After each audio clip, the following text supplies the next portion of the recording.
দীর্ঘ 1 বছর পর আকাশ ওর বাড়িতে ফিরছিল। তখন রাস্তার ধারে দেখলো কতগুলো লোক একটা মেয়েকে নিয়ে যাচ্ছিল। তাই আকাশ গাড়ি থামিয়ে ওই লোকগুলোর কাছে যায়। কি হয়েছে এখানে? দেখুন না, এরা আমাকে কিডন্যাপ করে নিয়ে যাচ্ছে। ও, এই ব্যাপার। তা এই মেয়েটা যা বলেছে তা কি সত্যি? ওই, তুই কে রে যে তোকে বলতে হবে? আমি কে তা না হয় পরে জানতে পারবি, আগে আমার মায়ের তো খেয়ে নে। আকাশের কথাগুলো ওরা একজন আরেকজনের মুখের দিকে তাকিয়ে আছে। বাংলা সিনেমার মতো তাকিয়ে থাকবি নাকি আমাকে মেরে মেয়েটাকে নিয়ে যাবি? শালা, আজকে তো তোকে এমন মারবো যে সারা জীবন মনে রাখবি। আগে আয়, তারপর দেখাচ্ছি। এরপর আকাশ ওদের সাথে মারামারি করতে থাকে। অন্যদিকে ইরা দাঁড়িয়ে আছে আর ওদের মারামারি দেখতে ব্যস্ত। একদিকে মারামারি দেখতেছে, অন্যদিকে ওদের ভিডিও নিতে থাকে। ওদের সবাইকে মোটামুটি ওখানে মারতে থাকে। এইদিকে কিছুক্ষণের ভেতরে ওখানে পুলিশ আসতে থাকে। তাই আকাশ ওদের মারা বন্ধ করে গাড়িতে উঠে যায়। আকাশ যাওয়ার পর পুলিশ এসে ইরাকে বলে, ম্যাম, আপনার কিছু হয়নি তো? আর ওই ছেলেটাকে আমাদের দেখে ভয় পেলে কেন? ভয় পাবো না তো কি করবে? আচ্ছা, আগে এদের নিয়ে যান, ওদের মুখ থেকে কথা বের করুন, কেন আমাকে তুলে নিয়ে যেতে এসেছে। শিওর ম্যাম, আমরা ওদের নিয়ে যাচ্ছি। আর আমাদের আরেকটা গাড়ি আপনাকে বাসায় পৌঁছে দিবে। ঠিক আছে। এইদিকে ইরা বাসায় গেল, অন্যদিকে আকাশ চলে আসলো ওর বাসায়। ওই বাড়িতে এসে অনেক পরিবর্তন দেখতে পেল, কেননা এই 1 বছরে অনেক কিছু পরিবর্তন হয়েছে। তা কি কি পরিবর্তন হয়েছে তা আপনারা গল্পের সাথে থাকুন, সবটা জানতে পারবেন। এদিকে বাসার ভেতরে প্রবেশ করার সাথে সাথেই আকাশের পুরো পরিবার যতটা না অবাক হয়, তার চেয়ে বেশি অবাক হয় আকাশ ফিরে এসেছে কেন তা চিন্তা করে। কেননা এই পরিবারে কেউই ওকে দেখতে পারে না। আকাশ কী কারণে আর কি হয়েছে অতীতে তা আপনারা জানতে হলে অতীতের কথা জানতে হবে। কিন্তু অতীত শুরু করার আগেই ইরা ওর বাবার কিছু কাহিনী বলে যায় আপনাদের। মা, তুই ঠিক আছিস তো? বাবা, আমি ঠিক আছি। একটা ছেলে আমাকে বাঁচিয়েছে, নয়তো ওরা তো আমাকে তুলে নিয়েই যেত। এই জন্য তো আমি বলেছি তুই সিকিউরিটি নিয়ে বাইরে যেতে, কিন্তু তুই তো আমার কোনো কথাই শুনিস না। বাবা, আমি কি জানতাম নাকি এত কিছু হয়ে যাবে? তাই এখন যেহেতু জানতে পেরেছিস, তাহলে তো এবার থেকে সিকিউরিটি নিয়ে বের হবি। ওই ছেলের মতো একটা হলেই হবে। কোন ছেলে? আরে বাবা, যে ছেলে আমাকে বাঁচিয়েছে। আমিও একটু ওই ছেলেকে দেখি। এই দেখো ভিডিও। এই বলে ভিডিও চালু করে দেয়। ইরা আর ওর বাবা ভিডিওটা দেখতে থাকে। ইরার বাবা ভিডিও দেখে কিছুই বুঝতে পারছে না, কেননা আকাশের মুখটা বাঁধা ছিল, সেজন্য ওর চেহারা দেখা যাচ্ছিল না। ছেলেটার মুখই তো দেখা যাচ্ছে না, তাছাড়া নাম কি জানিস? সরি বাবা, কিছুই নিতে পারিনি তোমার ওই অফিসারদের জন্য। আচ্ছা, এখন তাহলে যাও, ফ্রেশ হয়ে রেস্ট নাও। এখন আপনাদের পরিচয় করিয়ে দেই। ইনি ইরার বাবা। পেশাগত দিক দিয়ে উনি একটা দেশের রাষ্ট্রপতি, আর ইরা ওনার একমাত্র মেয়ে। এখন তো আপনারা ইরা ওর বাবার সম্পর্কে জানলেন। এই চলুন আকাশের কাছে যাই। কি ব্যাপার, তুই ফিরে এলি কেন? আমার বাড়িতে আমি কি আসতে পারি না? না, পারো না, কারণ এই বাড়িতে তোমার কোনো অধিকার নেই। আমার বাড়িতে আমার অধিকার থাকবে না তো কার থাকবে? বাহ, এই 1 বছরে দেখি তোর মুখে অনেক কথা ফুটেছে। এই আকাশ এখন আর আগের আকাশ নেই, যে তাকে যা বলবে সে তা শুনবে। ও তাই তাই নাকি? ভাগ্য ভালো বাবা মা বেঁচে নেই, না হলে ওনারাই তোকে বের করে দিত। বাবা মা বেঁচে নেই কথাটা শুনে আকাশের চোখ দিয়ে পানি পড়তে থাকে, কেননা এই 1 বছর আকাশ ওনাদের কোনো খোঁজে রাখেনি। আর রাখবে কি করে, কেননা এই পরিবার থেকে তো আকাশকে তাড়িয়ে দেওয়া হয়েছিল। তাই জিদের কারণে ওদের খোঁজ খবর নেওয়া হয়নি। কিন্তু শত জেদ থাকলেও বাবা মা তো ওনারা, তাই চোখের পানি ধরে রাখতে পারল না। তবুও পরিস্থিতি সামাল দিয়ে, বাবা মা মারা গিয়েছে, তা এই সম্পত্তি তো আমরা 2 ভাই, আর ঈশারও ভাগ আছে। ঈশা ওর ভাগের অংশ বিক্রি করে দিয়ে রুপি নিয়ে চলে গেছে। কিন্তু কার কাছে বিক্রি করেছে? কার কাছে আবার? তোমার ভাইয়ের কাছে। কি ভাই এতগুলো রুপি কোথায় থেকে পেল? তা জেনে তুমি কি করবে? আমি জেনে কি করব মানে?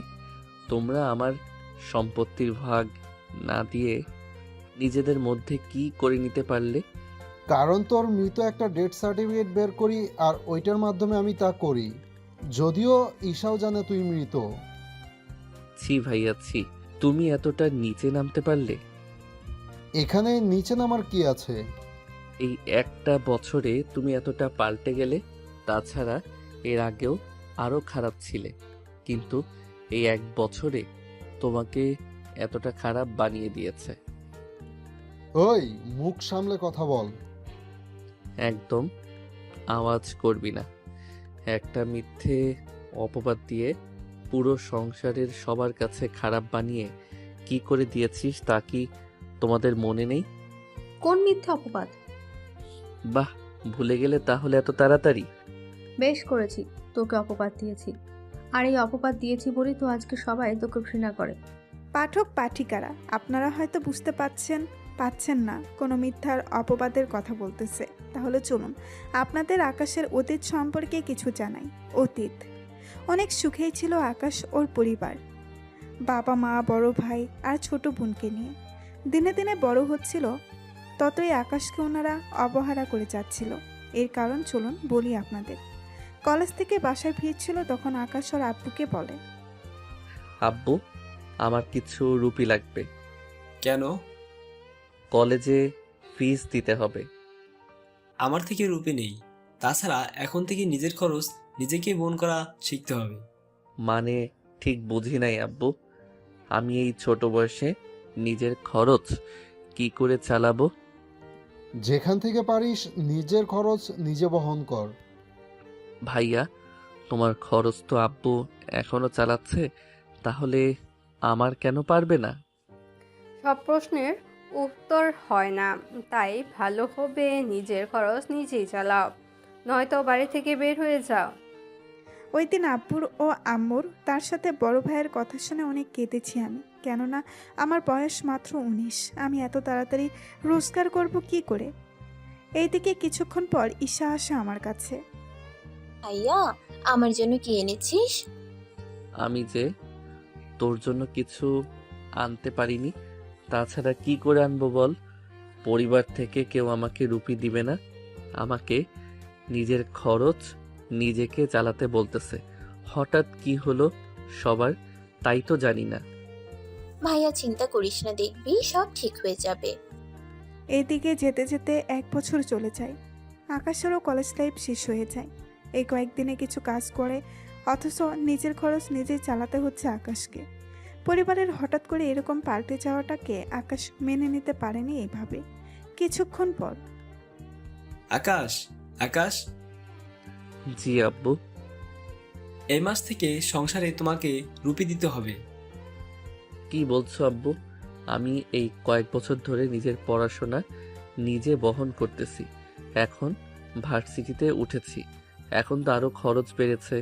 সেখানে কি না তুমি এই কথা বলতেছো? বলতেছি, কারণ আমি এইভাবে তোমাদের আর বসিয়ে বসে খাওয়াতে পারবো না।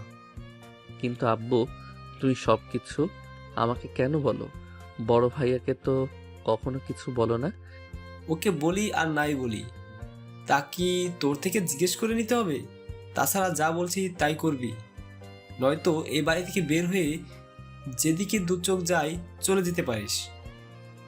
এইদিকে আকাশ কি করবে কিছুই বুঝে উঠতে পারছে না। কেননা দিনের পর দিন ওরা আকাশকে এরকমভাবে অবহেলা করতেছে যা বলার বাহিরে। কিছুক্ষণ পর আবির কল দেয়। হ্যাঁ আবির, বল, কিছু জানতে পেরেছিস কি? জানতে পেরেছি, কিন্তু ব্যাপারটা তুই কিভাবে নিবি তা বুঝতে পারছি না। কি হয়েছে বল। আমি আব্বুকে বলে জানতে পারলাম তুই নাকি ওনাদের কোনো সন্তানই না। আবিরের কথা শুনে আকাশের হাত থেকে মোবাইল পড়ে যায়। তার সাথে কান্নায় ভেঙে পড়ে। কেননা যাদের এতদিন ধরে ওর নিজের বাবা মা বলে এসেছে, আজকে তারা ওদের বাবা মা না, তা জেনে কি হবে তা তো ভাবতেই পাচ্ছেন। সবটা সামলে নিয়ে আকাশ নিজের কাজ করতে ব্যস্ত। পরের দিন আকাশ আবিরের সাথে দেখা করে। কেননা আবিরের বাবা একজন উকিল, তাই ওনার সাথে কথা বলার জন্য বের হয়। আবির, তোর বাবাকে সবটা জানিয়েছিস তো?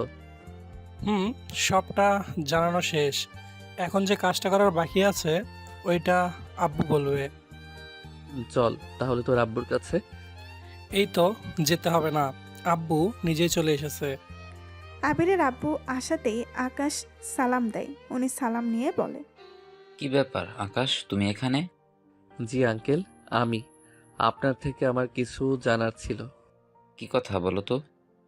আঙ্কেল, আপনি তো জানেন আমি যে বাসাতে আছি আর যাদের আমার বাবা মা মনে করি ওনারা আমার আসল বাবা মা না, কিন্তু ওনারা ছোটকাল থেকে আমার সাথে ভালো ব্যবহার করে এসেছে, কিন্তু বড় হওয়ার সাথে সাথে ওনারা এরকম খারাপ ব্যবহার কেন করে যাচ্ছে আমার সাথে? এর কিছু কারণ আছে। কি সে কারণ আঙ্কেল? তার আগে বলো, তুমি হঠাৎ করে এই সব কিছু জানতে চাচ্ছ কেন? আর তাছাড়া কিছু তো হয়েছে? জি আঙ্কেল, ওই বাড়ির সবাই আমার সাথে যা তা ব্যবহার করতেছে, কিন্তু ঈশা বাদে। যেমন? একটু ডিটেলসে বলো। আকাশ এরপর সবটা বলতে থাকে, কি থেকে কি হয়েছে না হয়েছে সবটা বলতে থাকে। সবটা শোনার পর যা ভেবেছিলাম ঠিক তাই হলো। ওনারা এখন আমাকে এই জন্য অবহেলা করতেছে। এতে করে তুমি ওদের কাছ থেকে চলে যাও, এতে করে ওদের সম্পত্তি ভাগ যেন তুমি না পাও। কিন্তু আমার তো এইসব কিছুই চাই না। দেখো, এই দুনিয়া বড়ই অদ্ভুত। কেননা ওনারা ছোট করলে তোমাকে এনেছে, তারপর তোমাকে নিজের ছেলে বলে গ্রহণ করে, এবং কাগজে কলমে উল্লেখ আছে। এখানে আরো অনেক কিছু বলা আছে। কি কি আছে বলুন আমাকে। আমি তোমাকে ফালাই দিচ্ছি, তুমি নিজেই ঘরে নাও। এরপর ফাইল পড়তে থাকে। ফাইল পড়ে আকাশ যা বোঝার বুঝে গিয়েছে। সবটা বোঝার পর আঙ্কেল, তাহলে আমি চলি। আচ্ছা যাও, তবে সাবধানে থাকবে। ওনারা যখন তোমাকে রোজগার করতে চাচ্ছে তখন তুমি তাই করো, নয়তো ওই বাড়ি ছেড়ে চলে যাও। এতগুলো বছর ধরে ওই বাড়িতেও আছি, তাছাড়া ওনারা যখন এটাই চায় আমি তাই করব। আচ্ছা দেখো, আমি কোনো সাহায্য লাগলে আমাকে জানাবে। ঠিক আছে আঙ্কেল। আবির, আমি তাহলে চলি, কাল ভার্সিটিতে আসলে দেখা হবে। ঠিক আছে। এরপর ওখান থেকে বের হয়ে আসে। এখন হয়তো আপনারা বলবেন ফাইলে কি আছে, সব কিছু তো আপনাদের বলা হয়নি, কিন্তু সবটা আপনারা না জানাই ভালো হবে। কেননা যদি এখন থেকে সব কিছু জেনে যান তাহলে তো গল্পটা পড়ার মজা হারিয়ে ফেলবেন। তাই আপনারা এখন না জানলেও চলবে। পরের দিন সকালে আকাশ যখন ভার্সিটিতে যাবে তখনই আকাশ, খেতে আয়। আসতেছি। খাওয়ার টেবিলে সবাই উপস্থিত ছিল। তখন আকাশের বড় ভাই বলে, আবু, আকাশে মাসে কত করে দিতে হবে ওটা ওকে জানিয়ে দাও। ভাইয়া, আব্বু আকাশ ভাইয়া কেন টাকা দিবে বুঝতে পারছি না। বাসায় তো আমি আর বড় ভাইয়াও থাকি। কই, তুমি তো কখনো ভাইয়ার থেকে টাকা চাওনি, আর নাই আমার থেকে কখনো চেয়েছো, তাহলে কেন এরকম করতেছো? যা বুঝিস না তা নিয়ে কথা বলিস না। কি বুঝি না বলো তো? আমার যথেষ্ট বোঝার বয়স হয়েছে। ঈশা, তুই চুপ কর। আকাশ, তুমি প্রতি মাসে 2000 রুপি করে সংসার খরচ দিবে। ঠিক আছে, তাই হবে। কি ঠিক আছে? তুই এতগুলো রুপি পাবি কি করে? তাছাড়া তুই একা কেন রুপি দিবি তাই তো বুঝতেছি না। বলবো তোকে একদিন সব কথা, এখন তুই চল, দেরি হয়ে যাচ্ছে। চল। ঈশা এবার ইন্টারে ভর্তি হয়েছে আর আকাশ অনার্স 3য় বর্ষে। এই কয়েকদিনে মোটামুটি টিউশনি করে নিজের খরচ চালিয়ে নিচ্ছে। এইদিকে দিন যেতে থাকে, আকাশ বড় হতে থাকে। কিছুদিন পর ঈশা, চল একটা জায়গায় যাব। কোথায় যাব? তোর ভাইয়ের জন্য মেয়ে দেখতে যাব। সত্যি মা? তাহলে আমি আকাশ ভাইয়াকে বলি। ওকে জানানোর দরকার নেই। আমি একটা কথা বুঝি না, তোমরা ওর সাথে এমন আচরণ করো, মনে হচ্ছে আকাশ ভাইয়া তোমার সন্তানই না। ঈশা, আমি যা বলছি তাই হবে। ঠিক আছে। এইদিকে ওনারা সবাই মেয়ে দেখতে গিয়ে মেয়ে পছন্দ করে আসে। 3 দিন পর বিয়ে, তাই পুরো বাড়ি আস্তে আস্তে সাজাতে থাকে। কালকে বিয়ে, তাই আকাশ মোটামুটি সব কাজ করতে থাকে। আকাশকে সাহায্য করার জন্য আবিরও আসে। এইদিকে আকাশের বড় ভাই আর পরিবারের সবাই যায় বিয়ে বাড়িতে। ওনারা বিয়ের কাজ শেষ করে বউ নিয়ে বাড়িতে চলে আসে। রাতের বেলায় আকাশ, আবির আর কয়েকটা মেয়ে গল্প করছিল। তখন একটা মেয়ে, আপনাকে চেনা চেনা লাগতেছে। জি, আমি আকাশ, রাশেদ আমার বড় ভাই। আমি রোজা। চিনি আপনাকে, আপনি ভাবির ছোট বোন। তাহলে চলুন না একটু ওই দিকটায় গিয়ে কথা বলি। কিন্তু এরা কি করবে? এরা কারা? আমার বন্ধু আবির। ও তো একা একা বোর হয়ে যাবে। কিছু হবে না, আসুন আমার সাথে। আকাশের হাত ধরে নিয়ে আসে একটা সাইডে, নিয়ে এসে আকাশকে জড়িয়ে ধরে। কি করছেন কি? কই কি করলাম? এইভাবে জড়িয়ে কেন ধরে আছেন? আপনাকে ভালো লাগে সেই জন্য। দেখুন, আপনি কিন্তু ভুল করতেছেন। দেখো, কোনো ভুল নয়। তুমি চাইলে এখন আমাকে কিছুটা একান্তভাবে নিতে পারো। আশেপাশে কেউ নেই। দেখুন, আমি ওইসব পারবো না। না পারলে আমি কি জন্য আছি? দেখুন, আমি কিন্তু এখান থেকে চলে যাব। যদি এখান থেকে চলে যান তাহলে আমি চিৎকার করে বলবো আপনি আমাকে এখানে এনে আমার সাথে অসভ্যতামি করছেন। আপনি তো সাংঘাতিক মেয়ে দেখতেছি। এর চেয়ে সাংঘাতিক তো আমাকে কাছে পেলেই বুঝতে পারবে। তাই তাড়াতাড়ি জড়িয়ে ধরো আর কিস করো। এইদিকে না চাইতেও রোজাকে জড়িয়ে ধরে আর কিস করে। রোজা কোনো রিয়াক্টও করছে না, উল্টো আরও সায় দিচ্ছে আকাশের সাথে। এতে ওরা দুজনে অনেকটা কাছাকাছি চলে আসে। ঠিক তখনই রোজার বোন চলে আসে। রোজা, তুই এখানে? ছি ছি ছি ছি, তুই এই রকম ভাবে? ভাবি, তোমার দেবরকে আমার পছন্দ হয়েছে। তাই বলে তুই এই রকম ভাবে ওকে? আপু, তুই কিন্তু কিচ্ছু বলবি না। ঠিক আছে। আর দেবরজি, তুমি এত দুষ্টু হলে কি করে? ভাবি, আমি কিছু করিনি। আমার ইচ্ছে তোমার বোন। আপু, তোমাকে কিছু জানতে হবে না, তুমি চলো তো। এদিকে আকাশ কি করবে কিছুই বুঝতে পারছে না, কেননা কি হচ্ছে ওর সাথে। কিন্তু আকাশ এতটুকু বুঝতে পেরেছে ওর ভাবি অনেক ভালো হবে। ওখান থেকে আসার পর আবির বলে, কি রে, তোর ঠোঁট লাল কেন? ওই কিছু মনে হয় খেয়েছিলাম, তার জন্য এরকম মনে হচ্ছে। বন্ধু, আমি সবটা বুঝতে পারি, কিন্তু কি বুঝতে পেরেছিস তুই? এই যে লুকিয়ে লুকিয়ে। ওই মেয়েটার চরিত্র ভালো না। কিভাবে বুঝলি? কারণটা হচ্ছে ওই মেয়েকে দেখে মনে হচ্ছিল এর আগেও অনেক ছেলের সাথে এরকম করেছে। কি বলছিস সেইগুলা? ঠিকই বলেছি। এখন তাহলে কি করবি? কেউ দেখেনি তো? ওর বোন দেখেছে। কোন বোন? আরে আমার ভাবি। কিন্তু উনি কিছু বলেনি। উনি বলবে কি? উল্টো উনি তো আরো উস্কে দিতে চেয়েছিল। এমনটা তো নয়, বোন দুজনই একই রকম। জানি না, তবে যাই হোক, আমার কি? সেটাই তো, ওনারা তো তোকে নিজের পরিবারের মনেই করে না। যদি করতো তাহলে তোর ওই চিন্তা হতো ওনাদের জন্য। আচ্ছা যাই হোক, এখন আমি রুমে যাই। তুই কি বাড়িতে চলে যাবি? আমি বাড়ি যাব। এদিকে আবির বাড়িতে যায়, অন্যদিকে আকাশ রুমে এসে শুয়ে থাকার কিছুক্ষণ পর আকাশ ওর বুকের উপরে নরম কিছু অনুভব করে। যদিও কোনো বালিশ নিয়ে আকাশ ঘুমায়, যদিও কোল বালিশ নিয়ে আকাশ ঘুমায়, তাই কোল বালিশ মনে করে অনেকটা ওই রকমভাবেই জড়িয়ে ধরে। কিন্তু কিছুক্ষণ পর অনেক ভারী অনুভব হয়, তাই চোখ মেলে তাকিয়ে মোবাইলের আলো দেয়। আলো দেওয়ার পর রোজাকে দেখে চমকে ওঠে। এ কি, আপনি এখানে কেন? তাহলে আমার কোথায় থাকার কথা?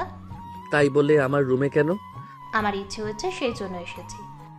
এইদিকে ওরা কথা বলে, অন্যদিকে আকাশের মা আসে ওখানে। ওখানে ওদের দেখে বলে, ছি ছি ছি ছি, আকাশ, তুই ওই মেয়েটার সাথে এক বিছানায়? মা, বিশ্বাস করো, উনি আমার বিছানায় এসেছে। রোজা, আকাশ কি সত্যি বলেছে? হ্যাঁ, আসলে আমি থাকার জন্য জায়গা পাচ্ছিলাম না, তাই এখানে এসে শুয়ে পড়ি। আচ্ছা আকাশ, তুই বাহিরে গিয়ে ঘুমা, রোজা এখানে একা ঘুমাবে। আমি কেন আমার রুম থেকে বের হব? ওই চুপ কর, তোর রুম কি করে হলো? তোকে এখানে ফ্রিতে থাকতে দিয়েছে, তাই এখান থেকে সর। আকাশ ওর মায়ের কথা কষ্ট পেয়ে চলে গেল। কিছুক্ষণ পর রোজা তো বুঝতেছেন না কি হলো, কেননা রোজা নতুন, সেই জন্য কিছু জানে না। এদিকে আকাশ গিয়ে ছাদে ঘুমিয়ে পড়ে। পরের দিন সকালবেলা সবাই নিজেদের মতো করে খেতে থাকে। এদিকে সকালবেলা আকাশ যখন নিচে নামে, ওই নবাবের বাচ্চা, এতক্ষণ লাগে কি ঘুম থেকে উঠতে? মা, আসলে আমি। চুপ কর, যা ওখানে গিয়ে খেতে বস। ঠিক আছে। এইদিকে খাবারের পর্ব শেষ করে আকাশ চলে আসে ওর রুমে। এদিকে রোজা ও কিছুক্ষণ পরে আকাশের রুমে চলে আসে। ওখানে আসার পর দরজাটা আটকে দেয়। কি ব্যাপার, দরজা কেন আটকালেন? রাতে তো কিছুই হয়নি, তাই এখন ওইগুলো করতে এসেছি। ওইগুলো মানে? যেগুলো একটা মেয়ে তার হাজবেন্ড থেকে চায়। কিন্তু আমরা তো বিবাহিত নই। বিবাহিত না হয়েছি তো কি হয়েছে? একটা মেয়ে যখন রাজি, তখন তুমি আর না করার কে? আমি রাজি না। দেখো, ভালোই ভালোই বলছি, নয়তো আমি এখন চিৎকার দিয়ে বলবো তুই আমার সর্বনাশ করতে চেয়েছিস। এমনটা করবেন না প্লিজ। তাহলে এখন আমাকে আদর কর, তাহলে আমি কাউকে কোনো কিছু বলবো না। এইদিকে আকাশের হাতে আর কোনো উপায় ছিল না, কেননা আকাশের কথা কেউ বিশ্বাস করবে না। এমনিতেও ওকে কেউ শান্তিতে থাকতে দেয় না, তার উপর এত বড় অপবাদ দিলে তো আকাশের পুরোই অবস্থা খারাপ হয়ে যাবে। তাই রাজি না থাকা সত্ত্বেও ওইসব করতে হলো। তবে ওইসব বলতে আপনারা বেশি গভীরে যায়েন না, কেননা এইসব কিছুই হয়নি। কিছুক্ষণ পর রোজা আকাশের রুম থেকে বের হয়ে যাওয়ায় রোজার বোন তা দেখে ফেলে। উনিও কিছু বলেনি, কেননা রোজা এই বাড়িতে আসলে তো ওদের দুই বোনেরই লাভ। এইভাবে 7 দিন পাওয়ার পর আকাশের বোনের কাছে সব কিছু অস্বাভাবিক লাগতে লাগলো। তাই উনি আকাশের ভাইকে নিয়ে রুমে আসে। ওগো, শুনছো? বলো। তোমাকে একটা কথা বলবো, যদি রাগ না করো। কি কথা? তাড়াতাড়ি বলো, আমাকে বের হতে হবে। আমি বলতে চেয়েছি আকাশের সাথে আমার ছোট বোনের বিয়ে দিতে। তুমি কি বলো? তোমার কি মাথা ঠিক আছে? আকাশ আমার আপন ভাই না, তাই তুমি ভুলেও এসব কিছু মুখে বের করবে না। তাছাড়া আকাশকে তো আমি ছাড়বো না, তোমার বোনকে প্রেমে ফেলে এ বাড়িতে থাকার ব্যবস্থা করে নিচ্ছে। না দুলা ভাই, আমি আকাশকে পছন্দ করি। দেখো শালিকা, আকাশ এই বাড়ির কেউ না, তাই তুমি ওকে বিয়ে করে কখনো সুখী হবে না, কারণ ওর বাবা মা কেউই নেই। আমরা ওকে এই বাড়ি থেকে বের করে দিলে ওর থাকার জায়গা নেই। তাহলে ভেবে দেখো কি করবে। কি বলছেন? তাহলে ওর মতো একটা ছোট লোকের সাথে আমি ওইসব করেছি? সব করলে মানে কি কি করছো?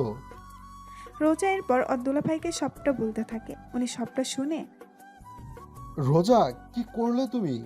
এখন কি করব? আচ্ছা, চিন্তা করবেন না, আমি আর ওর কাছে যাব না। তাছাড়া আমি তো আজকে চলে যাব, আর এইগুলো আমার জন্য কমন ব্যাপার। তোমার বোন দেখতেছি ওই একটু ওই রকমই। আপু, আমি তাহলে গেলাম। এইদিকে রোজা চলে যায়। দেখতে দেখতে 1 মাস কেটে যায়। এবার আকাশের ভাবি ও আকাশের সাথে খারাপ ভাষায় ব্যবহার করতে থাকে। এবার আর কোনো কিছু সহ্য করতে পারছে না। এইদিকে ওকে তো বাড়ি থেকে তাড়ানোর কোনো প্ল্যানও পাচ্ছি না। আচ্ছা, চুরি করার দায়ে ওকে বের করে দিলে কেমন হবে? তা না করে আরো কিছু প্ল্যান আছে। কি সেটা?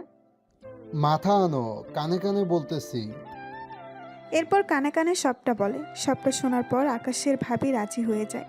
পরের দিন ওদের বাসার সবাই বাড়ির বাহিরে যায়, শুধু আকাশের ভাবি আর আকাশের মা ছিল। কিছুক্ষণ পর, আকাশ, আমার রুমে আসো তো। কেন ভাবি? রুমের বাল্ব একটু সমস্যা আছে, তাই ওটা একটু ঠিক করে দিতে হবে। আচ্ছা যাও, আমি আসতেছি। কিন্তু মা কোথায়? উনি গোসল করতে গিয়েছে। আচ্ছা, আমি আসতেছি। কিছুক্ষণ পর আকাশ আর ভাবির রুমে যায়। ভেতরে যাওয়া মাত্রই আকাশের ভাবি দরজা বন্ধ করে দেয়। এতে করে আকাশ কিছুটা বিচলিত হয়ে যায়। কি ব্যাপার ভাবি, দরজা বন্ধ করলেন কেন? কি জন্য বন্ধ করেছি তা তো বুঝতেই পারবে। এইদিকে আকাশের ভাবি ওয়াশরুমের পাশে ছিল, উনি ওখানে দাঁড়িয়েছিল। এতে করে আকাশের মা কখন বের হবে আর কখন সুযোগ কাজে লাগাবে। যখন বুঝতে পেরেছে উনি বের হবে, তখন ভাবি নিজের বুক থেকে কাপড় সরিয়ে নেয়। তার সাথে ব্লাউজের হাতা ও বোতামগুলো ছিঁড়ে আকাশকে গিয়ে জড়িয়ে ধরে আর চিৎকার করতে থাকে, বাঁচাও, বাঁচাও, কে আছো? আমাকে বাঁচাও। ভাবি ছাড়ো আমাকে। কি করছেন? এইভাবে চিৎকার কেন করছেন? ছাড়ুন আমাকে। এইদিকে চিৎকার শুনে আকাশের মা ওয়াশরুম থেকে বের হয়েই আকাশকে ওইভাবে দেখে ফেলে। আকাশ ওর মাকে দেখে সাথে সাথে ওখান থেকে উঠতে যাবে, কিন্তু এবার আর উনি আকাশকে ধরে রাখেনি। ছি আকাশ, ছি, তুই এতটা নিচে নামতে পারিস আমি কল্পনাও করতে পারি নাই। মা, বিশ্বাস করো আমি এই সব কিছু করিনি। ভাবি জোর করে আমার সাথে এইগুলো করেছে। দেখছেন মা, আপনার ছেলে কিভাবে বানিয়ে বানিয়ে মিথ্যা বলতেছে। তুই আজকে এই বাড়ি থেকে বের হয়ে যাবি। আমি তোকে এই বাড়িতে আর দেখতেই চাই না। এইদিকে আকাশের ভাবি তো বানিয়ে বানিয়ে বলতে থাকে, কিন্তু কিছুই করার ছিল না, কেননা উনি চায়ও না আকাশ এই বাড়িতে থাকুক, তাই সব কিছু নিয়ে বের হয়ে যায়। এইদিকে ভাবির প্ল্যান সফল হয়েছে, তাই উনিও একটা হাসি দেয়। আকাশ যাওয়ার পর সবাই এক এক করে আসে। মা, মা, আকাশ ভাইয়া কোথায়? কেন, কি হয়েছে? ভাইয়ার জন্য আমি শার্ট আর প্যান্ট এনেছি। ওকে আমি বাড়ি থেকে বের করে দিয়েছি। কি বলছো কি মা তুমি? কেন বের করে দিলে? ও আজকে তোর ভাবিকে একা পেয়ে আমার বলতেও লজ্জা করে। আমার মোটেও বিশ্বাস হয় না ভাইয়া এই কাজ করেছে। তাহলে কি আমি নিজের চোখে ভুল দেখেছি? তুমি ভুল দেখোনি, তোমাকে ভুল দেখানো হয়েছে। মানে? আমি ঠিক বলেছি, কারণ তোমরা কেউ চাও না আকাশ ভাইয়া এখানে থাকুক। বড়দের মুখের উপর কিভাবে কথা বলতে হয় তা মনে হয় তুই ভুলে গিয়েছিস। না মা, আমি বলিনি, কিন্তু তোমরা ভুলে যাও। আকাশ ভাইয়া যদিও আমার নিজের ভাই না, আমি তা সবই জানি। কি? তুই কি করে জানিস? কারণ ভাইয়াই আমাকে বলেছে এই কথাটা। তাছাড়া এটাও বলেছে তোমরা নিজেরা চক্রান্ত করে ভাইয়াকে এই বাড়ি থেকে তাড়ানোর জন্য অনেক চেষ্টা করে যাচ্ছ, আর আজকে ভাবির জন্য তা সফল হয়েছে। কি বলতে চাস তুই ঈশা? তোর ভাবি কি করেছে? কি করেনি তাই বলো। মিথ্যে অপবাদ ভাইয়াকে দিয়ে এই বাড়ি থেকে বের করাটাই ছিল তোমাদের উদ্দেশ্য। তুই কি করে জানিস? আমি জানি, কারণ ভাইয়া আমাকে না থাক। তোমরা যখন কেউই চাও না, তখন আর আমি শুধু শুধু বলে লাভ কি? আর তাছাড়া ভাইয়া তো আর এই বাড়িতে আসবে না, তাই সত্যি তো তোমরা নাই জানলে। আকাশ ভাইয়া তোমাদের নিজের বাবা মায়ের মতো জানে, কিন্তু তোমরা কখনো তাকে সন্তানের মায়া মমতা দাওনি। দেখ ঈশা, তুই বেশি বাড়াবাড়ি করবি না। ঠিক আছে, করলাম না। এদের দিকটা রেখে চলুন আকাশ কি করে তা দেখে আসি। বাড়ি থেকে বের হয়ে আবিরের সাথে যোগাযোগ করে। ভাবির সবটা তো বললাম, এখন কি করবি? দেখ, আমি তো এবার আর্মিতে অ্যাপ্লাই করছি। তাছাড়া তুইও কর, আমার থেকে সব দিক দিকেই তুই বেটার আছিস, তাই আমার মনে হয় তুই টিকে যেতে পারবি। কিন্তু ততদিন আমি থাকবো কোথায়? আমার সাথে থাকবি। এইদিকে দিন যেতে থাকে। আকাশ ও আবির ওরা দুজনেই আর্মিতে সিলেক্ট হয়ে ট্রেনিং করতে থাকে। ট্রেনিংয়ের 8 মাস আকাশ কারোর সাথে যোগাযোগ করেনি, তবে এই 8 মাস এখানে ট্রেনিংয়ে গেলেও সব মিলিয়ে প্রায় 1 বছর শেষ।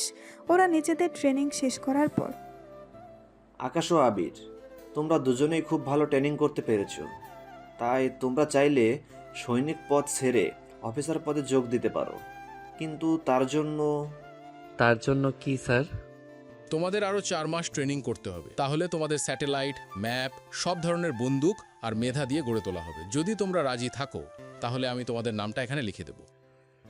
অবশ্যই লিখতে পারেন। তাহলে তোমরা একটা কাজ করো, 7 দিন ছুটি দিলাম, তোমরা নিজেদের বাড়ি থেকে ঘুরে আসো। এরপর তোমাদের 4 মাসের স্পেশাল ট্রেনিং শুরু হবে। এরপর আকাশ ও আবির চলে আসে ওখান থেকে। আবির প্রথমে ওর বাড়িতে চলে যায়, আর ওখান থেকে আকাশ ওর বাড়িতে চলে আসে। এরপর কি হয়েছে না হয়েছে তা তো আপনারা প্রথম পর্বেই জেনেছেন। তাহলে অতীত শেষ করে বর্তমানে চলে আসি। বর্তমান। দেখো ভাবি, তোমরা আমার সাথে আগে কি ব্যবহার করেছো তা আমি মনে করতে চাই না। এখানে আমি 5 দিন থাকবো, তাই আমাকে কোনো রকম ডিস্টার্ব যদি করেছো তাহলে তোমাদের খবর আছে, বলে দিলাম। এইদিকে আকাশ ওখানে প্রথম দিন থাকে। পরের দিন বের হয়ে ঈশার সাথে দেখা করতে যায়। ঈশা তো আকাশকে দেখে অনেক খুশি হয়েছে। ভাইয়া, তুই বেঁচে আছিস? হ্যাঁ বোন, আমি বেঁচে আছি। কিন্তু এত বছর পর আমার কথা তোর মনে পড়লো? এরপর সবটা বলতে থাকে। ঈশা তো সবটা শুনে অনেক খুশি হয়। এদিকে ঈশার বাড়ি প্রথম দিন থেকে আবার রওনা দেয়। ওখানে একটা শপিং মলে আসে, তখন আকাশ ইরাকে দেখতে পায়, কিন্তু ইরা চিনতে পারে না, কেননা ওই দিন মুখ দেখেনি, সেই জন্য। একবার ভেবে আকাশ গিয়ে বলবে, কিন্তু এতে কেমন একটা দেখায়, তাই আর বলেনি। কিছুক্ষণ পরে ওখানে কিছু লোক আসে, পুরো শপিং মলটা ঘিরে রেখেছে, কাউকে বের হতে দিচ্ছে না। কি ব্যাপার, কি চান আপনারা? ওই চুপ থাক, আর কোনো কথা বলবি না, না হয়তো মেরে ফেলবে এখানেই। এদিকে ইরা আর ওর বান্ধবীরা ভয় পেয়ে আছে। এদিকে আকাশও চুপচাপ বসে আছে। যদিও টেররিস্ট এর সংখ্যা তেমন বেশি না, খুবই কম। এদিকে আবির কল দিয়েই যাচ্ছে। ওখান থেকে কোনো রকমে একটা জায়গায় চলে যায়। কিছুক্ষণ পর কল রিসিভ করে। বলো। কোথায় তুই? এই তো আমি একটা শপিং মলে। এখানে কিছু সমস্যা হচ্ছে। কি সমস্যা? এরপর সবটা জানাই। এদিকে আবির সে খবর পুলিশ এবং আর্মি অফিসারদের জানিয়ে দেয়। 1 ঘন্টার মধ্যে পুরো শপিং মল আর্মি ও পুলিশ ঘেরাও করে ফেলে। কিছুক্ষণ পরেই ভিতরে যেসব টেররিস্ট আছো তারা কেউ ভুলেও পালানোর চেষ্টা করো না। যদি করো তাহলে কেউ বেঁচে ফিরতে পারবে না। এইদিকে টেররিস্ট ওরা তো ভয় পেয়ে যায়, কেননা ওরা এসেছিল মল থেকে রুপি চুরি করার জন্য। কেননা এখানে 20টা স্বর্ণের দোকান আছে।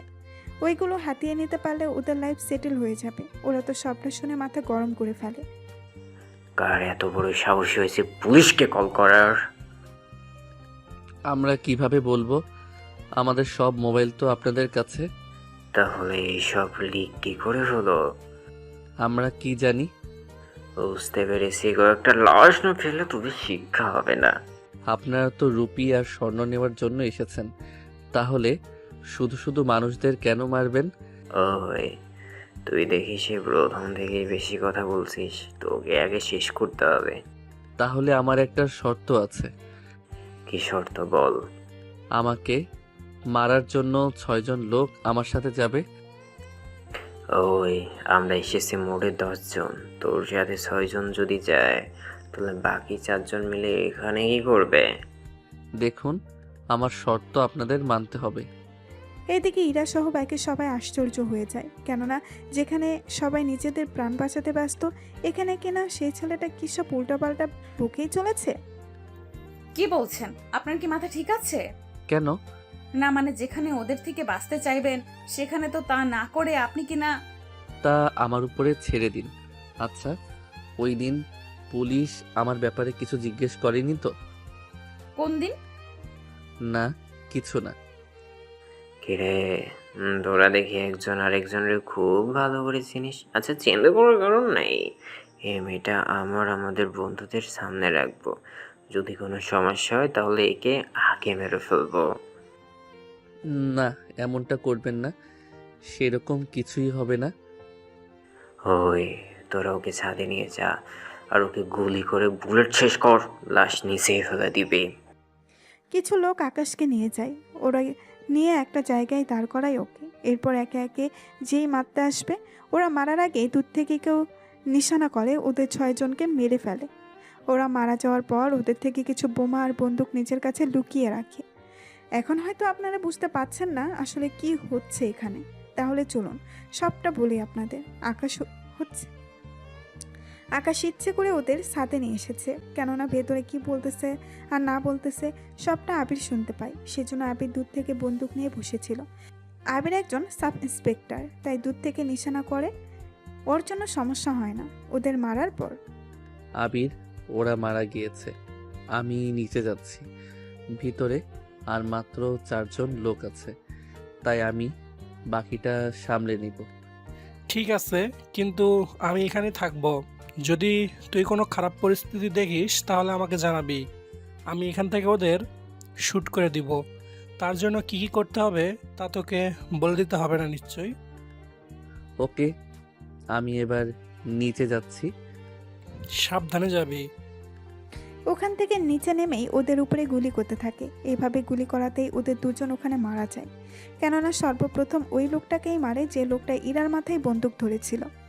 এভাবে আরও কিছুক্ষণ পর ওদের শেষ করে দেয়। এভাবে ওদের সবাইকে মারার পর।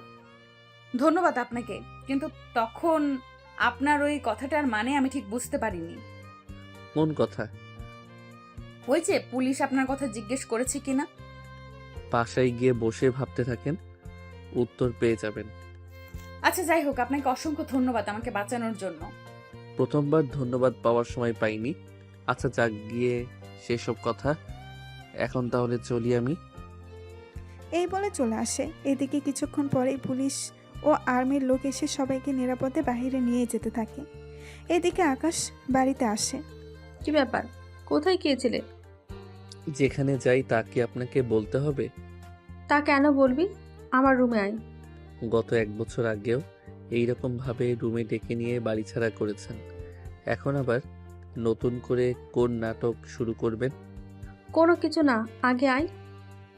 এরপর আকাশ যাওয়ার পর আগের মতো আকাশের ভাবি এবারও নিজের শাড়ি খুলে ফেলে আর ব্লাউজ কিছুটা ছিঁড়ে ফেলে। যদিও আকাশ দাঁড়িয়ে দাঁড়িয়ে তা দেখতেছিল, কিন্তু এখনও বুঝতে পারছে না আসলে কি চাচ্ছে। বাহ, আবারও সেম আগের মতো কাহিনী। ওই দিন তো তোকে বাড়ি থেকে বের করেছি, আজকে তোকে আমি জেলে দিব। কি জন্য শুনি?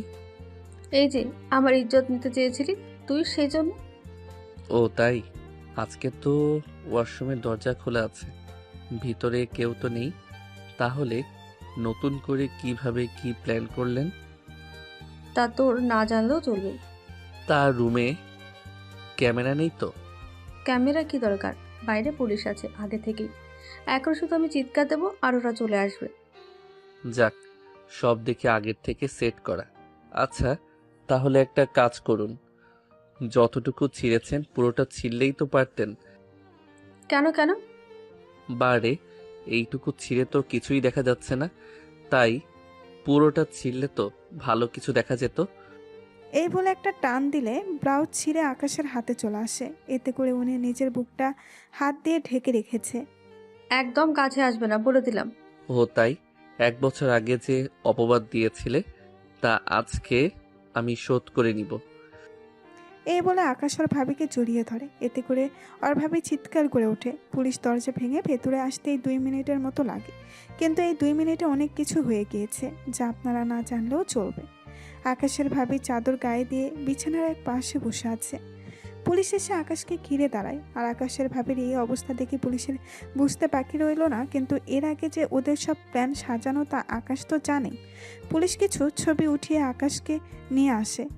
আসার সময় মোবাইল রেখে দেয়, কিন্তু আকাশ মোবাইল দেওয়ার আগেই সব কিছু আবিরের কাছে পাঠিয়ে দেয়। পুলিশ ওকে থানায় নিয়ে আসে। এদিকে ইরা ওর বাড়িতে গিয়ে ওর পাপাকে সবটা বলতে থাকে। আচ্ছা বাবা, ছেলেটা আমাকে একটা কথা জিজ্ঞেস করেছে, কিন্তু আমি এর মানে বুঝতে পারিনি। কোন কথার মানে? এই যে বললো ওই দিন পুলিশ কিছু জিজ্ঞেস করেছে কিনা ওই ছেলেটার কথা। এই কথাটার মানে বুঝিসনি তুই? না বাবা। আরে, ওই ছেলেটাই ওই দিন তোকে বাঁচিয়েছে। কি? তুমি কি করে শিওর হচ্ছ? নয়তো যে কথা তুই আমার ওই ছেলেটা জানে সে কথা এই ছেলেটা বলেছে, তখন ওরা দুজনেই একই ব্যক্তি। সত্যি বাবা, তোমার মাথায় কত বুদ্ধি। আমি এখানকার রাষ্ট্রপতি, যদি আমার মাথায় বুদ্ধি না থাকতো তাহলে এই চেয়ারে বসে থাকতে পারতাম না এতদিনেও। তা ঠিক বলেছো। তুই কি ওই ছেলেটার প্রেমে বা পছন্দ করতে শুরু করে দিয়েছিস? জানি না বাবা। তা ছেলেটার সম্পর্কে কোনো তথ্য কি জানিস? না বাবা, ওর তো কোনো ছবিও নেই আমার কাছে। তাহলে ওকে খুঁজে বের করব কিভাবে? আচ্ছা আব্বু, ওই শপিং মলের ক্যামেরায় তো ওই ছেলের ছবি থাকবে। তুমি ওই ছবিগুলো যে করেই হোক আনার ব্যবস্থা করো। ঠিক আছে, আমি এখনই অর্ডার দিয়ে দিচ্ছি। অফিসার, আমার বন্ধুকে কি জন্য অ্যারেস্ট করেছেন? ও, তুই তাহলে ওর বন্ধু? তোকেও মনে হচ্ছে ওর সাথে ভিতরে পাঠাতে হবে। আমি কি করছি? তোর বন্ধু ওর ভাবির ইজ্জত নিতে চেয়েছিল, তাই ওকে গ্রেপ্তার করেছি। বেশি কথা বললে তুইও ওর সাথে জড়িত আছিস তা বলে পাঠিয়ে দিব।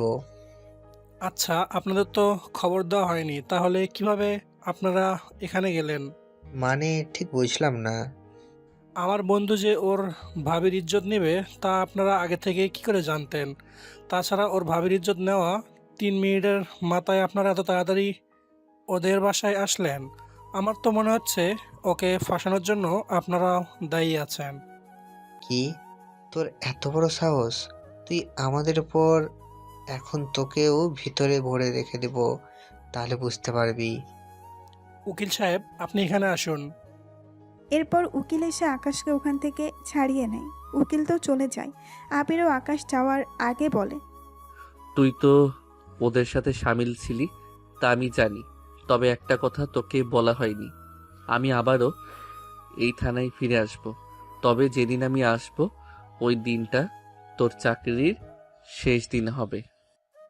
এই দিন ওখান থেকে আকাশ বাসায় আসে। বাসায় আসার পর আকাশের ভাই দুজনেই ওখানে উপস্থিত ছিল। আকাশ আর ভাবিকে তাচ্ছিল্য করে বলে, ভাবি সেরকমভাবে বানিয়েছ, ভাইয়া তো এমনিতেই খুশি তাপে। এখনো হয়তো আপনারা এর মানে বুঝতে পারেননি। আপনারা কেন আকাশের ভাইও বুঝতে পারেনি, তাই শুধু তাকিয়েই ছিল। আকাশ ওর ব্যাগগুলো গুছিয়ে নিয়ে বের হওয়ার আগে বলে, আমি চলে যাচ্ছি আর আসবো না এই বাড়িতে। তবে যাওয়ার আগে বলে যাই, আমি যাওয়ার পর ভাইয়াকে অন্তত বলিও যে ওই দিন কি হয়েছিল। তার সাথে এতটুকু বলবো, কখনো কারোর সাথে এইরকম খারাপভাবে আচরণ করো না, কেননা খারাপ আচরণ করতে গিয়ে একদিন ওই আচরণেরই শিকার হয়ে উঠবে। তাই ভালো থাকবেন। আকাশ চলে যায়। এদিকে আকাশের ভাই তো বুঝতে পারছে না, তাই উনি আকাশ যাওয়ার পর ওনার স্ত্রীকে বলে, কি হয়েছিল ওই দিন রুমের মধ্যে? প্ল্যানের বাইরেও কি করেছে? ওই দিন ও আমার সাথে এরপর আকাশ কি করেছিল সবটা বলতে থাকে। উনি সবটা শোনার পর নিজের কানকেও বিশ্বাস করতে পারেনি। কি, ও তোমার সাথে? ওকে ফাঁসা থেকে আমি নিজে অনেকটা ফেঁসে গেলাম। আচ্ছা, যা হওয়ার হয়ে গিয়েছে, বাহিরের কেউ জানে না, এতেই হবে। তাছাড়া তুমি আমার কথায় করতে গিয়ে তুমিই তার শিকার হলে, এখানে তো তোমার কোনো দোষ নেই, তাই তোমাকে কিছু করতে হবে না। তাছাড়াও চলে গিয়েছে, তাই তুমি ওই দিনের কাহিনী মন থেকে মুছে ফেলো। ঠিক আছে, কিন্তু কেন করলে আমার সাথে এরকমটা? এর আগেও একবার ওকে এই অপবাদ দিয়ে বাড়ি থেকে বের করেছিলাম, আর আজকে আবার তা করতে চেয়েছিলে, সেজন্য ও ওটাই সত্যি করে বসেছে। আমি সব কিছু ভুলে যাব তাহলে? ভুলে যাও। এদিকে আকাশ আবিরের সাথে একটা দিন থাকে। এদিকে আকাশ ক্যাম্পে যাওয়ার আগে আবারও একবার বের হয়। ওই দিন আবারও ইরার সাথে দেখা হয়। আকাশ লিফট দিয়ে উঠে পড়ছিল, ওই লিফটে ইরাও ছিল। লিফটে অতিরিক্ত মানুষ হওয়ার কারণে ইরা ধাক্কা খেয়ে আকাশের বুকে গিয়ে বাড়ি খায়। এতে করে ইরার ঠোঁট আর আকাশের ঠোঁট এক হয়ে যায়। এতে করে ওরা দুজনেই চোখ বন্ধ করে ফেলে। চোখ মেলে ইরা আকাশকে দেখতে পায়। ইরা তো অবাক হয়ে তাকিয়ে আছে, কেননা ওর জীবনের প্রথম কিস ছিল এটা।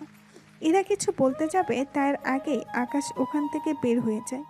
এরা অনেক ডাকাডাকির পরও আকাশ পেছনে তাকায়নি। সেজন্য ইরার বান্ধবী নদী বলে, কি রে, কাকে এভাবে ডাকতেছিস? আমার স্বপ্নের মানুষটাকে। মানে? তুই বুঝবি না, ওই ছেলেটাকে খুঁজতে থাক। কোন ছেলে? যে ছেলেটার সাথে মাত্র আমার কিস। কি কিস? না কিছু না, আমি যে ছেলেটাকে খুঁজতেছি তুই ওই ছেলেটাকে খুঁজতে থাক। আচ্ছা, কিন্তু আমি তো ওর মুখ দেখিনি। যা দেখেছিস তাই নিয়ে খুঁজতে থাক, যে করে হোক ওকে খুঁজে বের কর। ওরা অনেক খোঁজাখুঁজি করার পর আকাশের সন্ধান পেল। ওরা দুজন গিয়ে আকাশের সামনে এসে দাঁড়ায়। কি ব্যাপার, তখন আমার কথার উত্তর কেন দেননি? কি করে দিব? একটা অ্যাক্সিডেন্টের জন্য ওই কিসটা হয়ে গেল। আমি ভেবেছিলাম আপনি আমাকে কয়েকটা কথা শোনাবেন, তাই তো আমি আর ওখানে দাঁড়াইনি। এত বেশি বোঝেন কেন আপনি? আচ্ছা, এখন কি বলবেন? আপনার নাম আর ডিটেলসটা আমাকে পাঠিয়ে দিন। কেন? দিতে বলেছি। আমি পারভেজ হোসেন আকাশ। আর আপনার নামটা? আমি ইরা চৌধুরী। তা আপনার পরিচয় বলুন। এইদিকে আকাশ পরিচয় বলতে যাবে তখনই আবির কল দেয়। কি রে, কোথায় তুই? সময় তো চলে যাচ্ছে। আমি আসতেছি। এই ঠিকানা তো বলে যান। সময় নেই, অন্য কোনো সময় দেখা হলে বলবো। সে সময়টা কবে আসবে? নাম্বার তো দিয়ে যাবেন। আমি যেখানে যাচ্ছি ওখানে ফোন নেওয়া যায় না। তাছাড়া 5 মাস পর হয়তো আমাদের দেখা হতে পারে। কি 5 মাস অপেক্ষা করতে হবে? আমার জন্য কেন আপনি অপেক্ষা করবেন? তা আপনার না জানলেও চলবে। এখন এটা বলুন, 5 মাস কিভাবে দেখা হবে? এখন যে এরকম দেখা হয় অনাকাঙ্ক্ষিতভাবে, তখন না হয় দেখা হবে। কিন্তু আমি যে এত মাস অপেক্ষা করতে পারবো না। আমার কিছু করার নেই। ভালো থাকবেন, এবার যেতে হবে। এদিকে আকাশ তো চলে যায়। এখান থেকে বড় অফিসারের কাছে যায়। উনি ওদের পেপার হাতে দেয়। ওরা পেপারগুলো নিয়ে উঠে পড়ে গাড়িতে। এবার গাড়ি চলতে থাকে। কেন এই ট্রেনিং একটা গুহার ভেতরে হবে, তাই সব ট্রেনিং অনেক সতর্কতার সাথেই হবে। এইদিকে ওরা ট্রেনিং করতে থাকে, অন্যদিকে ইরা আর ওর বাবার কাহিনী নিয়ে এই পর্বটা শেষ করব। কেননা আমরা এই 4 মাস আকাশের সাথে কন্ট্যাক্ট করতে পারবো না, তাই এই 4 মাসে কি কি হয় তা আপনারা জানতে পারবেন ইরা বাসায় আসার পর। আব্বু, আব্বু, কি হয়েছে? এভাবে চেঁচাচ্ছিস কেন? আব্বু, ওর নাম জানতে পেরেছি। কারো নাম? এই তো, যে আমাকে দুবার বাঁচিয়েছে তার নাম। তার নাম কি ওর? পারভেজ হোসেন আকাশ। কিন্তু এর বাহিরে কোনো কিছু জানি না আমি। আচ্ছা, এরপর দেখা হলে বাকিটা জেনে নিও। আমার একটা মিটিং আছে, ওই মিটিংটা শেষ করে আসি। আচ্ছা, যাও। রফিক সাহেব 30 জন সিকিউরিটি নিয়ে বেরিয়ে পড়ে মন্ত্রী সভার দিকে, কেননা আজকের মিটিং হবে ইউসুফ খানকে নিয়ে। ইউসুফ খানকে তা আপনারা একটু পরেই ওনার সম্পর্কে জানতে পারবেন। কিছুক্ষণ পর, আজকের মিটিং কি জন্যে তা আমাকে বলুন। স্যার, আপনাকে একটা গুরুত্বপূর্ণ মিটিংয়ের জন্য ডাকা হয়েছে। কি নিয়ে? স্যার, আপনি তো ইউসুফ খানকে চিনেন। ওই ইউসুফ খান আমাদের দেশে বেশিরভাগ বোম ব্লাস্টের পিছনে ইউসুফ খানের হাত ছিল। তা তো জানি, কিন্তু আজকের মিটিং কি জন্য? স্যার, আজকের মিটিং হচ্ছে আমরা চাচ্ছি ইউসুফ খানকে ফাঁসি দিয়ে দিতে। কিন্তু স্যার, যদি এই খবরটা টেররিস্টরা জানতে পারে তাহলে কি হবে ভাবতে পারছেন তো? এটাই তো বড় সমস্যা। ওরা যদি জানতে পারে তাহলে তো একের পর এক হামলা করেই যাবে ওরা। স্যার, এই নিয়ে আপনাদের টেনশন করতে হবে না। আপনি সম্পূর্ণ দায়িত্ব আমার উপরে ছেড়ে দিন। আমি আমার আর্মি অফিসারদের নিয়ে ওই ইউসুফ খানকে মারার চেষ্টা করব। কিন্তু এতে যদি 5 কান হয়ে যায়? দেখুন স্যার, এখানে আমরা 3 জন আছি। আপনি তো আর কাউকে বলতে যাবেন না, আর আমি যেহেতু দায়িত্ব নিয়েছি তাই আমি তো আর কাউকে বলবো না। স্যার, ওর যেহেতু পুলিশের হেফাজতে আছে, ওখান থেকে আমি ওকে কৌশলে বের করে নিয়ে আসবো। দেখুন, আপনারা না হয় আজ যাবেন, কিন্তু অন্য পুলিশ যদি ওকে দেখে চিনে ফেলে আর ওইখানটা যদি কাউকে বলে দেয়? এর জন্য ব্যবস্থা আছে। আমি ওই ইউসুফ খানের সাথে আরো 10 জন কয়েদিকে নিয়ে যাব, কয়েদিকে নিয়ে আসবো। সবার মুখে কাপড় পরা থাকবে। তাছাড়া ওই জেলে 10 জন আছে ফাঁসির আসামি, ওদের সাথে ইউসুফ খানকেও না হয় আমরা বের করে নিয়ে আসবো। কিন্তু আপনারা সবটা পারবেন তো? ফাঁসি আপনারা আমাদের ওখানে দিতে পারবেন। আপনারা গাড়ির ব্যবস্থা করুন। আপনাদের গাড়ি আসলে আমি ওদের সবাইকে এক এক করে আপনাদের হাতে তুলে দিব। তাছাড়া ওদের অজ্ঞান করে দেওয়া হবে, এতে আর কেউ কোনো কিছু বুঝতে পারবে না। তবে আমি আমার মতো করে সবটা করব, বাকিটা আপনাদের হাতে। ওকে, তাহলেই হবে। আমি নিজে ওই গাড়িতে উপস্থিত থাকবো। ওই গাড়ি সব দিক দিয়ে সুরক্ষা থাকবে। কোনো রকম গুলি বা বোম দিয়েও ওই গাড়ির চাকা নষ্ট করা সম্ভব না। আমি ওকে আমাদের স্পেশাল জেলে আনবো, আর ওখানে আমি আর আমার রাকা থাকবো। এরপর ও 10 জনকেই একা ফাঁসিতে দিবে একসাথে। তাই হবে। আপনারা কোনো রাস্তা দিয়ে যাবেন তা আমি জিজ্ঞেসও করব না।